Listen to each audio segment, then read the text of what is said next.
반응이 센 CBC 뉴스 지금 시작합니다.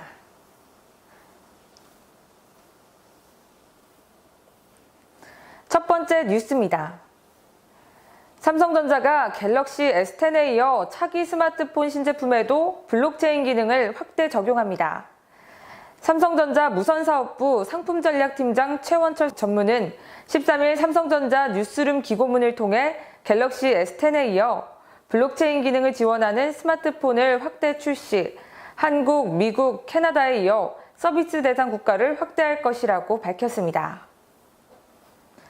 블록체인은 중앙 서버에 기록을 보관하던 기존 방식과 달리 데이터를 수많은 컴퓨터에 분산 저장한다는 게 원리인데요. 거래 관점에서 보면 모든 사용자들에게 거래 내역을 투명하게 보내주고 상호 검증하는 공공거래장부 역할을 하기 때문에 데이터 위변조가 어렵습니다. 최원철 전무는 블록체인은 신기술의 활성화를 주도함으로써 소비자들의 일상을 풍요롭게 하고 스타트업과 관련 산업에 기회의 땅을 제공한다며 금융, 의료, 유통, 엔터테인먼트까지 다양한 산업에서 블록체인 활용 가능성을 실험하고 있고 이는 회사의 제품 개발 철학과도 맞닿아 있다고 말했습니다. 최 전무는 블록체인 생태계 활성화를 위해서는 강력한 보안이 기본이자 핵심이 돼야 한다고 강조했는데요. 예를 들어 금융거래는 은행 등 금융사로부터 거래에 필요한 증명수단을 발급받고 인증 절차를 거치는 것이 아니라 사용자 스스로 증명수단을 생성, 관리해야 한다는 것과 어떤 형태든 블록체인 개인키를 잃게 되면 서비스 이용 제한은 물론 암호화폐 자산까지 날아가 버릴 수 있다는 게 최 전무의 설명입니다. 삼성전자가 지난 3월 갤럭시 시리즈 최초로 갤럭시 S10에 블록체인 기술을 첫 적용한 것도 이런 흐름과 관계가 있습니다. 갤럭시 S10 시리즈는 블록체인 키스토어를 갖춰 이 개인키를 안전하게 관리할 수 있게 했습니다. 삼성 녹스의 강력한 보안 기술을 바탕으로 개인키를 스마트폰에 보관해 편리하게 사용할 수 있도록 한 것입니다. 최 전무는 사용자들은 별도 하드웨어 월렛이 없어도 다양한 블록체인 앱에서 결제, 송금 등 기능을 이용할 수 있다며 블록체인 키스토어는 별도 보안 운영체제에서 동작하며 스마트폰이 해킹당하면 삼성 녹스를 활용해 기능을 정지시킬 수도 있기에 보안성과 편의성을 고려하는 최적의 블록체인 기기라 할 수 있겠다고 말했습니다. 삼성전자는 갤럭시 S10에 이어 블록체인 기능을 지원하는 스마트폰도 점차 확대해 새로운 경험에 장벽을 낮춘다는 계획입니다. 한국, 미국, 캐나다에 이어 서비스 대상 국가도 확대합니다. 통신 사업자들과 협력해 블록체인 신분증과 지역화폐 등 관련 기술도 활성화시켜 나갈 계획입니다. 삼성전자는 이러한 활동이 주요 개발사와 스타트업들이 블록체인 서비스에 대한 창의성을 발현시키는 토양이 될 것으로 기대하고 있습니다.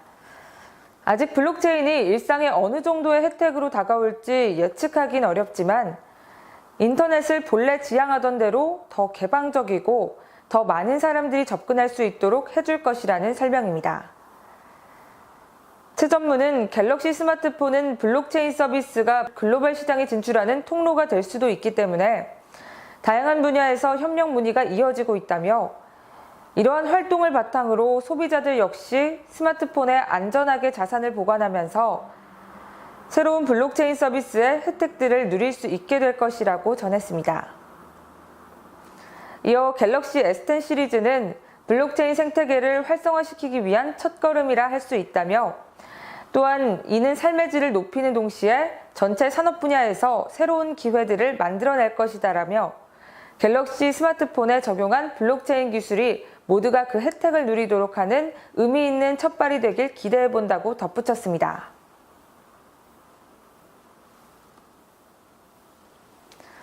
이어서 두 번째 뉴스입니다. 애플 TV 앱을 설치하면 각 방송 제작사들의 콘텐츠를 볼 수 있게 됐습니다. 애플은 iOS 업데이트를 통해 애플 TV 플러스의 서비스를 시작했다고 시넷 등 외신이 현지 시간 13일 보도했는데요. iOS 12.2가 출시된 지 7주 만에 iOS 12.3이 출시된 상태입니다.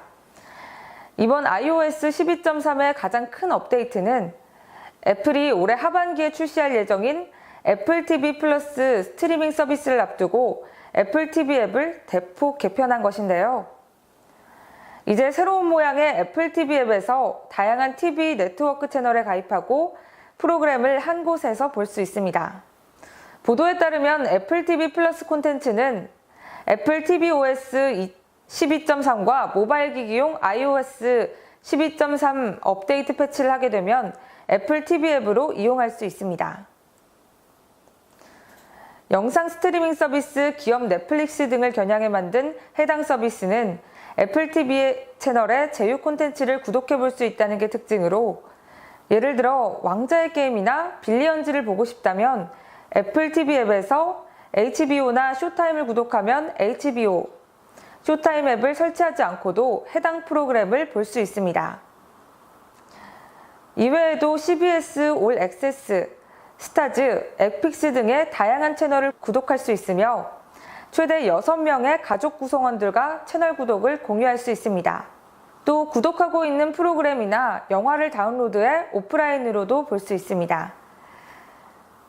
애플 TV 플러스의 구독료는 제휴사 자체 비용과 비슷하지만 애플 TV 앱 내에서 재생되기 때문에 다른 제휴사 앱을 켤 이유가 없다는 게 시넷의 설명입니다.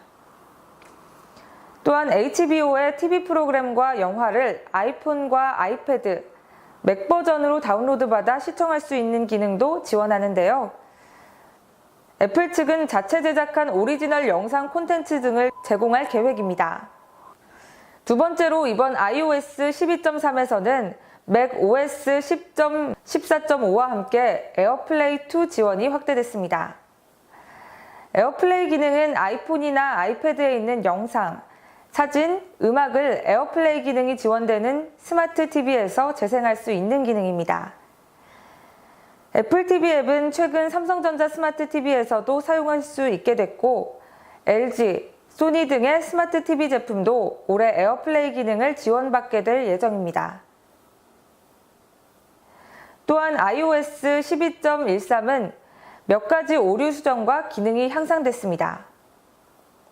애플 뮤직 폴류 탭에 음악 추천 기능이 향상됐고, 와이파이 통화 사용 시 통화가 끊어지는 문제, 차량과 연결된 아이폰 노래 정보가 차량 디스플레이에 표시되지 않는 문제도 수정됐습니다. 앞으로 iOS 업데이트 일정에 대한 내용으로는 애플이 6월에 예정된 연례 세계 개발자 회의 WWDC에서 iOS 13을 공개할 예정인데요. 외신에 따르면 차기 버전인 iOS 13에 기본 탑재된 앱들의 다크모드가 적용될 전망입니다. 이 다크모드는 흰 바탕에 비해 상대적으로 눈의 피로도를 줄여주는 장점이 있습니다. 유튜브, macOS 모하비 등에도 적용된 다크모드는 글씨나 콘텐츠 뒤 배경이 모두 검은색입니다. 아울러 이번 iOS 업데이트로 애플은 아이패드의 멀티태스킹 기능을 선보일 것으로 보이는데요. 디스플레이 화면을 작은 카드로 만들어 중첩되지 않으면서 자유자재로 옮길 수 있게 한 시스템일 것으로 9to5, 맥 등 매체들이 예상하고 있습니다. 또한 iOS 13에서 새 손가락으로 두드려 화면을 쓸면 화면을 원상태로 되돌리는 새로운 제스처 기능도 도입될 전망인데요. 최신 아이폰, 아이패드 등에는 홈 버튼이 없어 이 기능이 유용할 것으로 보입니다. 이어서 세 번째 뉴스입니다. 삼성전자가 스마트 싱스 에어를 14일 출시했습니다. 최근 방마다 공기청정기를 놓고 쓰는 가정이 늘어나는 추세에 따른 것으로 보이는데요. 스마트 싱스 에어 서비스는 스마트폰에 스마트 싱스 앱을 설치하고 와이파이를 지원하는 삼성 공기청정기 모델과 연동하면 간편하게 이용할 수 있습니다. 이 서비스는 안방, 거실, 아이방 등 각 공간에 설치된 공기청정기의 센서로 측정된 실내 공기 오염도와 실외 공기질, 예측 정보까지 조합해 실시간으로 실내외 공기질 상태를 한눈에 확인할 수 있도록 해줍니다. 또 상황별로 최적의 공기질 관리법을 추천합니다. 예를 들어 주방에서 요리하는 것이 감지되면 사용자에게 자연 환기를 먼저 하고 공기청정기를 가동하도록 제한하는 등 모바일 앱을 통해 실내 공기질을 최적으로 유지할 수 있는 솔루션을 제시하는 시기입니다. 스마트 싱스 에어는 사용자들에게 미세먼지 예보를 제공해 공기질 변화를 미리 예측하고 대비할 수 있도록 했습니다. 미세먼지, 초미세먼지, 생활가스 등 관심 있는 항목만 선택해서 알림을 받는 것도 가능합니다. 삼성전자는 공기청정기뿐 아니라 에어컨에도 스마트 싱스 에어 서비스 지원을 확대할 예정인데요. 보다 통합적인 공기질 관리 서비스를 제공할 계획입니다. 한편 스마트 싱스 앱을 이용해 원격 제어, 음성 제어뿐만 아니라 사전에 설정한 특정 조건에 맞게 공기청정기를 자동으로 실행할 수 있습니다. 예를 들어 스마트폰에서 빅스비를 이용해 공기청정기를 켜줘와 같은 명령으로 기기를 작동시키거나 로봇 청소기가 청소를 끝낸 직후 공기청정기를 바로 가동할 수 있도록 자동 실행 규칙을 만들어 쾌적한 실내 공기질을 유지할 수 있습니다. 이 밖에 무풍 에어컨에서 선보였던 웰컴 쿨링 기능을 2019년형 삼성 무풍 큐브에 확대 적용한 웰컴 케어도 5월 중 선보일 예정이라고 하는데요. 이 기능은 스마트폰의 GPS 정보를 활용한 지오펜스 기술을 기반으로 사용자가 집과 가까워지면 공기청정기를 미리 작동시킬지 여부를 묻고 원격 제어할 수 있어 사용자가 집에 도착하자마자 깨끗하게 정화된 실내 공기를 즐길 수 있게 해줍니다.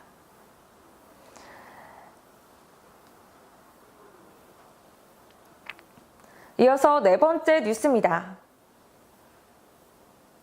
기아차가 하이클래스 소형 SUV의 첫 번째 외장 렌더링 이미지를 공개했습니다. 이 모델은 올 하반기 국내를 시작으로 인도, 유럽, 중국 등 글로벌 시장에 출시될 예정입니다. 새로운 글로벌 소형 SUV는 혁신적이고 대범한 스타일과 차별화된 감성적 가치가 응축된 컴팩트 시그니처를 핵심 키워드로 개발됐습니다. 기아차는 신차는 정통 SUV 스타일을 모던한 젊은 감각으로 재해석한 디자인은 물론 기존 소형 SUV에서는 느끼기 힘들었던 즐겁고 편안한 주행 성능과 탁월한 공간감을 갖췄다며 탑승자의 감성적 만족감까지 고려한 첨단 신기술의 조화에 집중함으로써 기존 소형 SUV와는 차원이 다른 하이클래스 SUV만의 차별화된 상품성을 제공한다고 설명했습니다. 기아차는 지난 3월 서울 모터쇼에서 신규 글로벌 소형 SUV의 이상적인 이미지를 제시한 콘셉트카 SP 시그니처를 공개한 바 있는데요.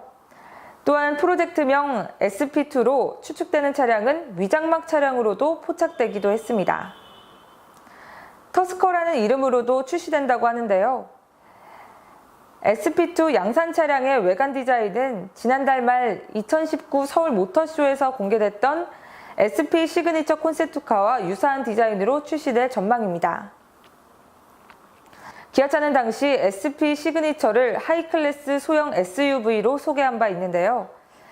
SP 시그니처는 지난해 2월 인도 델리 오토 엑스포에서 최초로 공개된 SP 콘셉트카의 고급화 모델입니다.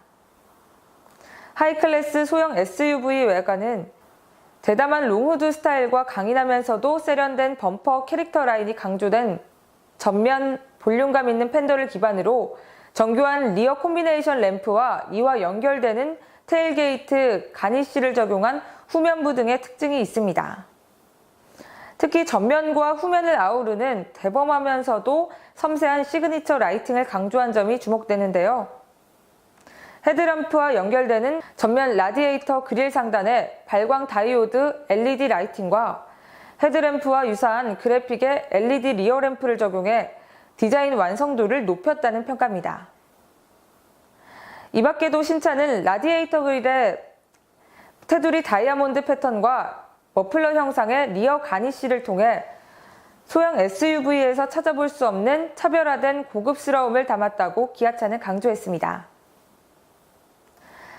기아차는 하이클래스 소형 SUV 출시를 통해 스토닉, 소울, 니로, 스포티지, 소렌토, 모하비에 이르기까지 글로벌 고객의 다양한 취향에 부합하는 SUV 라인업 경쟁력을 더욱 강화하게 됐습니다.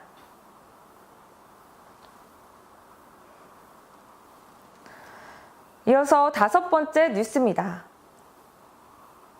레노버가 새로운 폴더블 태블릿 프로토타입을 선보였다고 미국 IT 매체 CNET이 현지 시간 13일 보도했습니다. 이 제품은 싱크패드 X1 폴더블 프로토타입으로 삼성전자 갤럭시 폴드보다 큰 13인치 태블릿 제품입니다.